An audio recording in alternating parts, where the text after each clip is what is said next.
And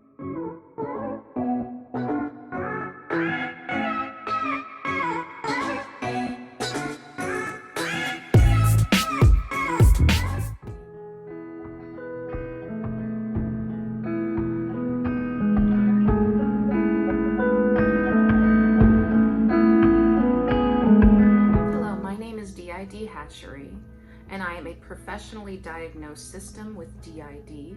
I am an overt system, so my system may not look like your system. Today I want to talk about trauma therapy, which is new for me. I've been in therapy since I was 11 or 12 years old, but I never specifically did trauma therapy. I often did CBT. I've done DBT because I had borderline personality disorder, and basically those are the treatments I mostly did. I also have had electroconvulsive therapy, but verbally speaking, I've only had CBT and DBT. And so I'm finally in trauma therapy, and let me just say, I'm so grateful that I get to have therapy at all. And I'm grateful for the team I'm currently working with because they know exactly how to deal with somebody with dissociative identity disorder. And you know, surprising things have happened in my sessions, things I've never seen done with me in therapy, even after being in therapy for 30 years or however long it's been. And so I wanted to talk about that. And so here's the thing, I have a treatment team who's wonderful. That's wonderful. And I just want to say, like, one of the things they did, I just want to talk about this thing that happened in therapy that was really shocking to me. I just couldn't believe it worked, you know?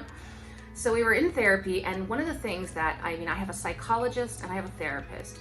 My psychologist is working on teaching me coping skills to deal with the trauma therapy I'm doing with my therapist. So they're working on that at the same time. And so the other day, because my therapist is like, I need to meet these alters. I need to meet these other parts of you. We don't have time to wait until they're ready, which I understand because it is a limited situation generally, therapy can be. And so I was like, I can't make them come out. They just come out if they feel comfortable. And he said, I want you to try something. And I'm still shocked by this. That's why I'm laughing. I'm just still like blown away by the whole thing. So he says, I want you to try something. And mind you, anytime I switch in therapy, they tell me afterwards, so I know what's going on. And so he says, I want you to close your eyes while you're talking to me. And I was like, why? Why would I do that? You know, and I've never closed my eyes in therapy. I don't close my eyes when I talk to people. I don't close my eyes around people in general. But at the same time, I had no idea that closing my eyes in therapy would make me so uncomfortable. Like, no clue. I didn't think anything of it. I closed my eyes and immediately started feeling extremely uncomfortable. Had no idea that would happen. I got extremely just anxious, and I was just like, I don't want to close my eyes. And I kept kind of opening them, like, you know, and then he's like, close them, keep closing them. So finally, once I could keep my eyes closed, after a certain period of time, I switched. So apparently closing my eyes in therapy is a trigger that can cause switching. And he seemed to know that would possibly happen. That's why he asked me to do it. And I was stunned. I was like, there are techniques to draw parts out. I knew there must have been. I just never have experienced any.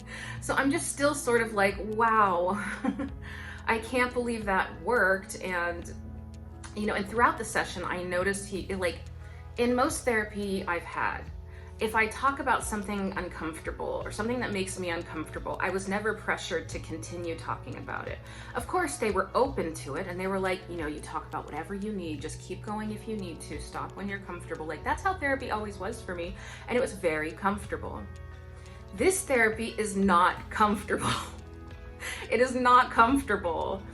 So when I talk about certain things in therapy, If I mention something I find disturbing, he'll focus on it. He'll focus on it. Like we started talking about lobotomy. I have a weird, terrifying fixation on lobotomy. I have books about it. I have books on Marianne Kennedy. It creeps me out to the point where I have to know everything about it. It's sort of that kind of thing. And so when I mentioned that to him, what did he do? He focused on it. He says, like, if you ever got a lobotomy, do you think you'd want the... And I was like, no, you cannot do this. You cannot talk about this like this. And, oh God, and so like every disturbing thing that came up, he focused on it. I spoke about something, now trigger warning. Turn this off. This is going to be a disturbing anecdote right now with bodily horror. Okay? So please, trigger warning, turn off now if you can't handle something triggering. This will be gory and triggering. Thank you. Okay, so when I was in the state hospital in Florida the first time, because I was there twice, there was a patient there that had popped her eyeball out with a spoon. It was an all-female ward. Had popped her eyeball out with a spoon. And she was on 1-to-1 forever because they feared she might do that with her other eye.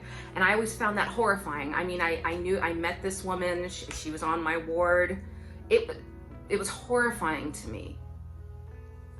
And so I mentioned that. Somehow just stuff comes up in therapy. So he's like, hey, do you think if you popped your eyeball out with a spoon, you pulled it out, and if it was still connected, you could look at yourself? And I was like, no, I don't want to think about these horrifying things. Why are you doing this to me? And he was just like, I need to meet these parts of you. I need to meet them. This is how I get them out. And I was like, you're right. You're right. But you just never know what you're gonna get when you go into therapy. Like, this is, like I said, the first time I've ever had trauma therapy. And I knew that there was a person who leaves me comments. Her name is Painel Peggy, who also is in trauma therapy. And she said that she calls it trigger therapy. And let me just say, I have to agree, Peggy. They might as well just call it trigger therapy. But see, so it's just what's necessary for this doctor to meet the different parts of me, and it worked. I'm just still stunned by that. I'm still stunned because I have no control over my alters, who comes out, when I switch, why they switch. I just don't have any control. But to have somebody like have a method was just, wow. I can't get over that. And you know, I love that my therapists and my doctors are like, we need to speak to all your parts. We need to get to know them. Because, you know, there are psychologists and there are entire institutions still teaching therapists and psychologists that if an alter comes out, you should ignore it because it encourages dissociation. That is the opposite of the truth. If an alter comes out in therapy and a doctor ignores it or insists that you stop it, be yourself, that will increase dissociation and separateness of parts because you're not dealing with maladaptive daydreaming here. This is not maladaptive daydreaming. And I need people in the mental health community to know that. This is my personality split into whatever number of parts, which means that every single part is real, every single part is necessary. It doesn't matter how they present. It doesn't matter if they're a fairy or a frightened woman. It does not matter. Each and every part is necessary and needs to speak their piece and get their trauma resolved in order for them to become one with me. So I would suggest to anybody with DID, if you are with the type of therapist that uses that modality to treat people, you need to run. You need to run today because they are going to increase your dissociation. It's going to increase the separateness of your alters for other parts to be ignored. Because some doctors don't understand that this is not a daydream. This is an intrinsic and fundamental part of the personality that cannot be removed. It cannot be ignored. It cannot be forgotten or taken. It can be forgotten because you're dissociation, but it cannot be taken away. So I really need therapists to understand that. And if you're using that modality, you need to stop. You are harming people with DID. You are harming them. And also another thing is a lot of doctors are taught that if a person switches in therapy, that is manipulation. That is an attempt at avoidance, to manipulate the doctor or whatever, for attention-seeking purposes. No, switching, it's going to happen in therapy because different parts dealt with different parts of the life.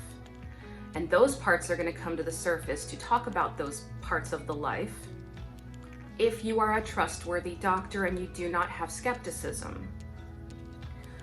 That's what a lot of doctors don't understand. Like these really egotistical doctors who are like, well, I've been treating patients my whole life and I've never seen a real case of DID. And they don't believe in DID, right? Well, if you're a doctor and you have skepticism about DID, your patient, their neurological system, the thing that alerts us to potential death threats, like an animal is going to eat us, that type of thing, where we know something before we know it, where we sense something before we know we sense it. That is what's on fire in us. So even if you have the smallest amount of skepticism and that patient detects it unconsciously, which they will, because the neurological system is designed to detect threats. You will never see DID in your therapy because they will be masking unintentionally. They won't be able to bring that mask down. The neurological system won't let them. So please set your egos aside for 5 minutes and think about that. Okay. And what was the other thing? I can't remember what the other thing was. And obviously this is not Brandy. I don't know who it is. I'm just really excited about this therapy. I'm really excited that I'm finally getting proper treatment. I'm also very scared. I'm also really scared because I worry that I asked my therapist this. I said, well, what if you trigger out an alter who is a danger to me? My alters have very rarely been dangerous to other people, very rarely, but they have often been a danger to me. I have a long history of dangerous behavior that has landed me in facilities, landed me in emergency rooms and intensive care units. And I'm trying really hard to not have that happen again. And so I asked him, I said, what happens if you trigger out the wrong alter and I can't get them back in and they just do stuff? And he says, well, that's what the hospital is for, which of course was my worst fear, like my nightmare, that that's what the hospital is for. And so I'm starting to understand that the hospital might be a regular part of my therapy as I'm going through trauma therapy, because you can decompensate pretty fast. You can destabilize pretty fast in trauma therapy. So now I'm trying currently to accept the concept that as I go, without this therapy, I will never be one person. And I want to be one person. I want all my intentions aligned. I want to know what I'm doing all the time. I want to know, I don't want to have all this PTSD that prevents me from living my life, that makes me frozen like 70% of every day. I don't want that. I need to go through this therapy. But in order to go through this therapy, I have to accept that part of my therapy is going to be going in and out of the hospital. When certain more dangerous alters arise and I cannot remember, or I cannot control them, or whatever it is, I'm gonna have to accept that that's just gonna be part of the type of therapy that I'm gonna be doing because of the level of dangers, the level of danger my alters pose to me sometimes. So I'm working on that right now. I'm working on it. But I just wanted to encourage people with DID to try trauma therapy. Try it. You might start getting somewhere. I have several new alters that have come out because they trust my therapist. I'm not saying it's great to have new alters. I'm saying these were not new. These alters were part of me always. They just trusted enough to surface and speak. So, you know, anybody who has DID, get away from those therapists who tell you to ignore your parts. That will only hurt you. And hopefully you'll be able to find a trustworthy team like I have. I feel very fortunate. I know I am lucky. We live in America and mental health is not what it should be. So I just wanted to make that therapy update video, my first. I'm super excited, and lots of love to you all. Have a great day.